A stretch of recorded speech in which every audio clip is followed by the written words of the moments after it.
Sweet, sour, or bitter? All of the above. What's your favorite animal? Umami. Let's try this.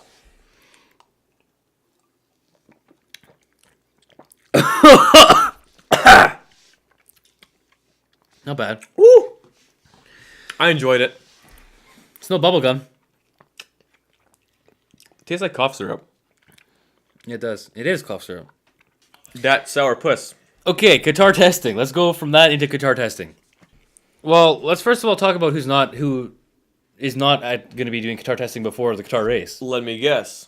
Was that person Casey Stoner? It was Casey Stoner. We're going back to Casey Stoner. He misinterpreted, or Ducati misinterpreted, when the race was going to be.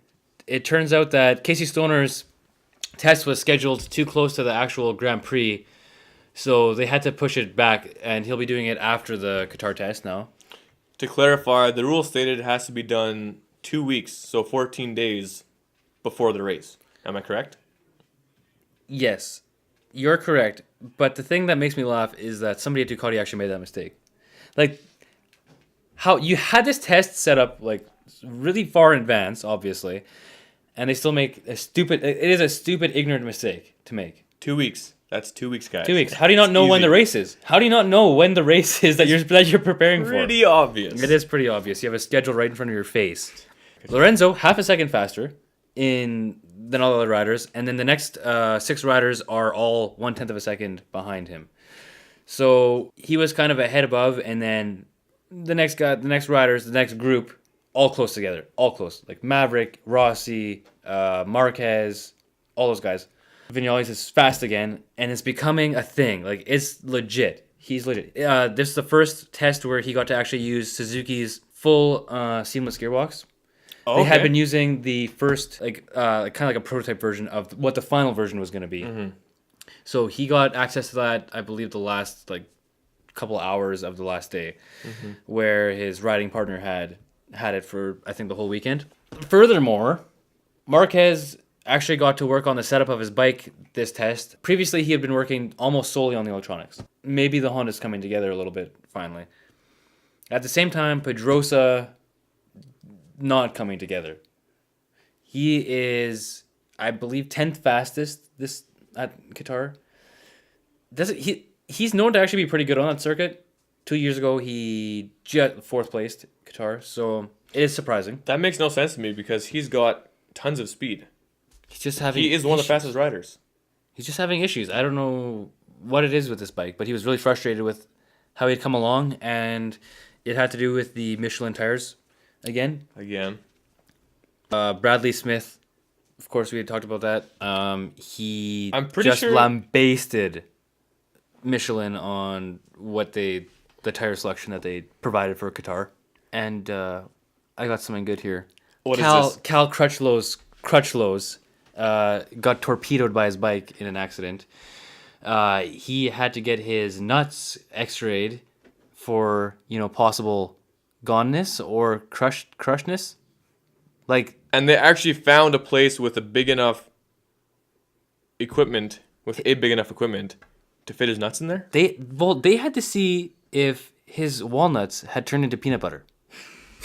This is what happened. That's not possible because walnuts cannot be made into peanut butter. Walnut butter. That's better. Is it better or is it butter? So the bike had gone 6 feet into the air and torpedoed him. Really homed in. That might hurt slightly. I'm not sure because I've never experienced that and I never want to. But Crutchlow experienced it. He lives up to his name. I think he might have even experienced some of the afterlife. He might have. And he was joking about it, which made me laugh too. Because he's just a man. That guy's a man. You know how the British are. No, I Nuts do. get kicked and they just laugh. That's a classic Brit. Classic Brit. Oh, Bradley. Oh, I think it was Vinales or was it Aleix Espargaro was saying the Suzuki, he was following, I don't know if it was Lorenzo or if it was Rossi, but they were following the Yamaha anyway, and they said they had as much speed as a Yamaha. If that is true, that's insane. That's insane. That bike has come along so much since last year in these tests. I don't even know how they got the power that they did. It's just incredible. A lot of engineering. Great chassis, great everything else. guess which corner is Maverick Viñales' favorite corner? Probably turn 1. Turn 2. Oh, remember what happened at turn 2? Last season, right? Something Was happened. it- Something happened there, A right? rider went down first lap. Who? Man, I was that? think he rode for Yamaha. Did he? I think I remember something about a helmet malfunction. That did that happen as well? Was there something? That like wasn't similar? that race. That was a few races later. Oh. It was Lorenzo. Oh gosh. That's right. Oh, there's just too many Yeah. excuses. There's so many I know, excuses. I I get know. confused sometimes with all his mistakes. That corner hasn't changed since the track was made. It's not that hard. It's not that hard. I'm claiming right now it's not that hard. I could do it. Well, it is for some riders. For some. For right, yeah. For riders that get paid millions of dollars, For rider that gets paid Rider. for rider that gets paid million. hit the brakes, lean the bike in, don't crash. I think you got a little spooked on his Yeah. throttle there. Well, I mean, he saw Rossi coming up behind. He's like, shit, man. I heard that the way that the new technology works with the ECUs and stuff. Tell me. Previously, the bikes would automatically adjust wheel spin as the race would go on to conserve tires. Now the riders are having to manually press buttons and work the controls on their bikes in order to make those adjustments. Mm-hmm. And I actually think that gives a big advantage to riders that have been around longer because Rossi. Exactly, because he has previously had to do that. And the riders that have never had to do that because they joined when the technology was already that advanced will have to now do that on the fly, which is an added stress. The only other rider I can think of that would be able to adapt to the older bikes again would be Colin Edwards, but he's no longer in MotoGP, so he's not there. But yeah, Rossi, back on the two-stroke era, he had no aids whatsoever. Strictly Just HIV. wrist. Yeah, just HIV. Electronic HIV. Boys will be boys. Boys will be So boys. let them be. Let the men ascend to a higher level than the boys.